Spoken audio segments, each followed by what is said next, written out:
For the first time in funding history, really, with regards to hepatitis C, there was funding request and submission being requested by Hepatitis Victoria, which is the peak body for the state, in regards to chronic diseases. So that was quite exciting.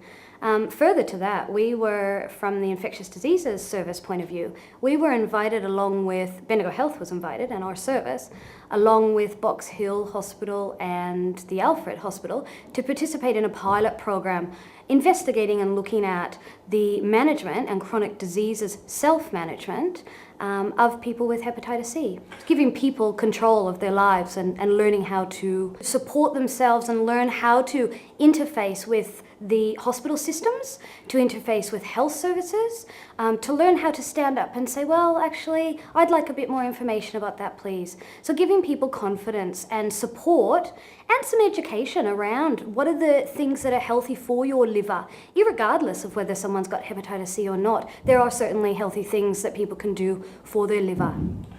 The majority of new acquisitions are from intravenous drug use. Of course, there can be transmission of hepatitis C from infected blood products, which did occur prior to 1990. Our blood supply is very safe now. Of course, people can get hepatitis C from tattooing or piercing. Generally, that is in non-professional settings, as well as occasionally, quite rarely in fact, through mother to child in birth, and particularly if forceps is required or scalp monitoring is required. So sometimes that can occur, but it is very rare. I think the important thing to remember is that it's not the transmission method that we're talking about. It's about a person and a person having an illness, a chronic illness that is manageable. It's unfortunate it does have stigma attached to it. And we just say to our patients, look, you're here because you've got hepatitis C, you're here for treatment, and everyone makes decisions in their lives, and all decisions end up with consequences. It's just some consequences are worse than others. So we try to have a really open feeling and an open book, and work very hard with community groups and our patients to ensure that they feel safe, secure, and that the information they're providing us is confidential. The project initially was started in 2009, and initially there was a consultative committee that was formed, utilising the resources of specialist nurses, gastroenterologists, and the hospitals, including Bendigo Health, that were being involved in the project. So we informed the project. Deakin University was also involved in regards to evaluating it, so it was properly evaluated from a public health perspective and a chronic diseases self-management program. So those were the initial stages. We also contributed to a concept mapping process whereby we sat down and looked at all the things that impact people with hepatitis C, and particularly those that are looking forward to possibly starting treatment.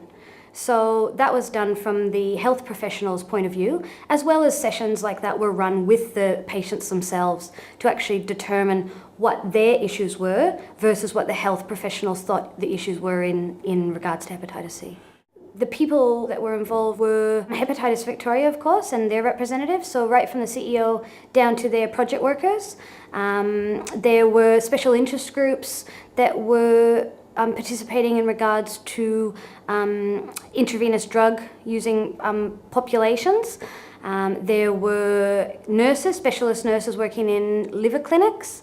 There were specialist nurses working in infectious diseases services, specialist physicians and gastroenterologists, as well as infectious diseases physicians. We did have the whole gamut of populace. We had people who were in chaotic stages of their life. We had people who were in the later stages of their lives, for example, elderly people. We had family people. We had people who were currently affected by intravenous drug use. We had people that had done that in the past. We had people that were affected by previous blood transfusions, which is a method of transmission from prior to 1990. We had people from all walks of life, I suppose you say.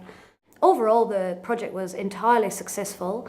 And the Deakin lecturers and the Deakin researchers were absolutely delighted with the results, such that they believe that there's never been such results like this in public health and in this sort of chronic disease self-management ever. And they were both well-learned 20-year plus senior researchers. So they were very, very excited. So that was fantastic to be part of that project and part of that process.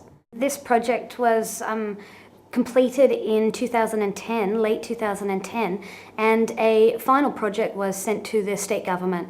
I'm happy to report that the state government has taken this up, as well as Hepatitis Victoria has, I just think about to embark on another course for people in metropolitan areas. The feedback that we've received, both from our patients who've contributed and participated in the program, not both, there were a few more, but a couple of our patients have reported back that they were absolutely blown away by the things that they learnt and the confidence and the strength that it gave them in managing their health issue.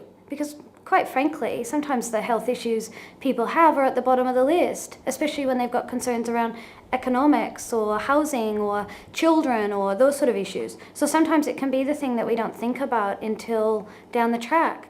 So it made these people particularly, and they were from a younger demographic, particularly aware of how this can benefit and how being healthy early on and learning how to manage their hepatitis C early on will impact on their life and their health down the track. So I think that's been a fantastic outcome really from what we've heard from our patients.